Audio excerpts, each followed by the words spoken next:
We have some big information coming in on UP top cops holding this high-level meeting currently, even as I speak. Big meeting that's currently underway at the UP police headquarters right now. Many senior officials, including the DG, ADG, law and order, are all currently present. Of course, they're now in a huddle trying to discuss this big development that's coming in.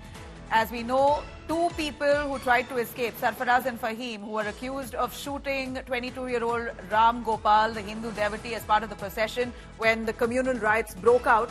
Both of them allegedly tried to escape and the cops have shot them on the leg. Doctor who's treating them claimed that they have survived. So initial reports claim they were dead, but now as more information trickles in, we hear that both those accused in Ram Gopal's case have survived.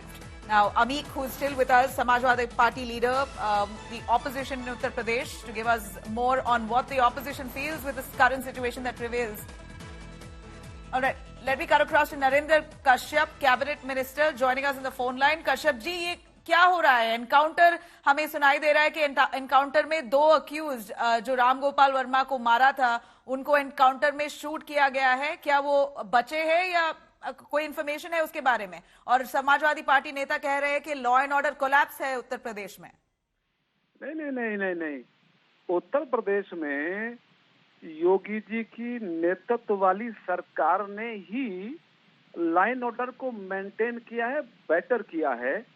और जो घटना आज की है, जिसमें बहराइच के आरोपियों ने जिस घटना को अंजाम दिया था, हत्या की घटना को, उनको भागते हुए, चूंकि नेपाल भागने की सूचना पुलिस के पास रही होगी, भागते हुए एनकाउंटर हुआ है. उसमें कुछ लोगों को गोलियां भी लगी हैं.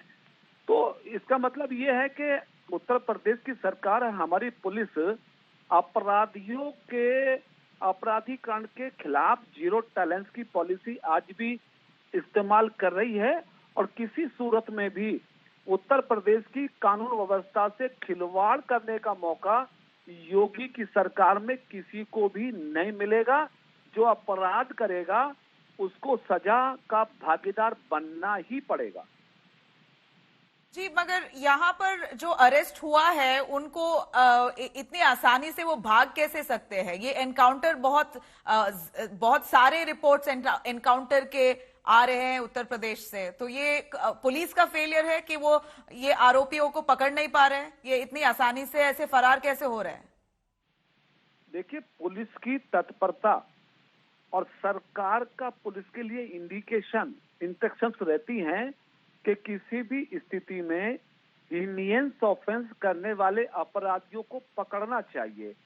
अब उस पकड़ धकड़ में यदि कोई अपराधी भागने की चेष्टा करता है या पुलिस पे हमला करने की चेष्टा करता है या अपराध को रिपीट करने की कोशिश करता है, तो कोई पुलिस हाथ पे हाथ रख के थोड़ा ही बैठेगी. पुलिस को अपना काम करना है. क्योंकि उत्तर प्रदेश की 25 करोड़ जनता की सुरक्षा योगी सरकार की प्राथमिकता है. तो उस प्राथमिकता के लिए हमारी प्रदेश की पुलिस अपना एक्शन समय अनुसार करती है. जो अपराधी हैं, अपराध करने के बाद भागने की कोशिश करते हैं या पुलिस पर अटैक करते हैं या और तरह की घटनाओं का अंजाम देते हैं, तो उनको दंड का भागीदार तो होना पड़ेगा. बिल्कुल, मगर नरेंद्र जी, ये ऐसा तो नहीं है कि पोस्टमार्टम कर रहे हैं हर बार. ये प्रिकॉशनरी मेजर्स क्यों नहीं ले रहे हैं? जब वो दंगे हुए बहराइच में, क्यों वहां पर एडिशनल पुलिस नहीं था? ये ऐसे होने क्यों दे रहे हैं आप? जो पुलिस है वहां पर सिक्योर रखना चाहिए. अगर प्रोसेशन चल रहा है, ऐसी हालत हो सकती है, इसको एंटिसिपेट करके एडिशनल फोर्सेस डिप्लॉय करना चाहिए. देखिए, पुलिस डिप्लॉय की गई और जिन पुलिस ऑफिसर्स ने अपनी ड्यूटी में नेग्लिजेंसी बरती थी, हमारी सरकार ने उनके खिलाफ भी कार्रवाई करने में कोई कोताही नहीं बरती है. जिन्होंने ड्यूटी को ठीक से नहीं निभाया, उनको निलंबित किया गया. और जिन अपराधियों ने भागने की कोशिश की या पुलिस के साथ मुठभेड़ किया, उनको एनकाउंटर में इंजरी हुई है. तो एक प्रोसेस है. और बाकी चूंकि मौके की घटना पे क्या हुआ, क्या परिस्थिति रही है, ये सारा विवेचना का, जांच का विषय है. लेकिन ये मैं कह सकता हूं कि उत्तर प्रदेश में किसी भी अपराधी को अपराध करने का खुलेआम छूट नहीं दी जाएगी. विपक्षी समाजवादी पार्टी के लोग तो हमेशा इस तरह के आरोप लगाते हैं. जब भी किसी अपराधी के खिलाफ कार्रवाई होती है तो उसको जाति का रंग देने की कोशिश करते हैं, धर्म से जोड़ने की बात करते हैं। उन्होंने अयोध्या में भी ऐसा ही रंग देने की कोशिश की, उन्होंने कन्नौज में भी ऐसे करने की कोशिश की। तो समाजवादी पार्टी के लोगों की नेचर तो अपराधियों के साथ समर्थन में खड़े होने की हो गई है, और हमारी सरकार कानून और प्रदेश की जनता के हित को ध्यान में रख के अपना फैसला ले। नरेंद्र जी, यहाँ जो उनके जो फैमिली मेंबर्स जो हैं राम गोपाल के, उन्होंने बोला कि खून के बदले खून, हमें तभी न्याय मिलेगा। ये ऐसा तो नहीं है कि ये ऐसा ही हुआ है अब?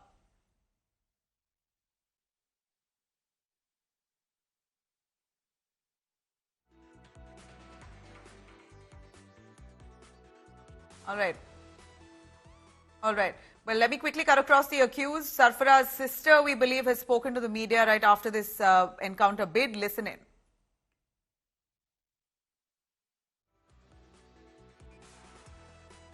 क्या नाम है आपका? मेरा नाम रुखसार उर्फ सालिया What है। happened? मैं बहराइच के वानागंज की रहने वाली हूँ। मेरा मायका महाराजगंज में है।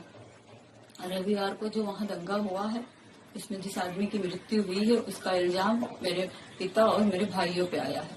मेरे पिता का नाम अब्दुल हमीद और मेरे भाई का नाम सरफराज अहमद और मोहम्मद फहीम है। उस दंगे के बाद 14 तारीख को एसटीएफ की टीम मेरे घर पहुंची और वहाँ केवानागंज पहुंची, मेरे ससुराल, और वहाँ मेरे घर की तलाशी ली। जब वहाँ कोई नहीं मिला तो वो लोग मेरे पति उसामा और उसके बाद से उन लोगों का कोई। All right. That was the accused sister who's speaking. Well, of course, you have many families right now involved who are devastated. The accused family believes that they're innocent. The family members of the man who was shot dead, Ram Gopal, are devastated. They want justice. And it's really always the innocents, the common man there, who are the most hurt. And at this point, it seems like the tensions have prevailed to most of the neighboring districts of Bahraich as well, that people there are currently on the edge, undoubtedly. Tense situations, and in the latest we hear that the two accused, Sarfaraz and Fahim, who allegedly shot at Ram Gopal, have been shot in an encounter. They managed to survive that fire.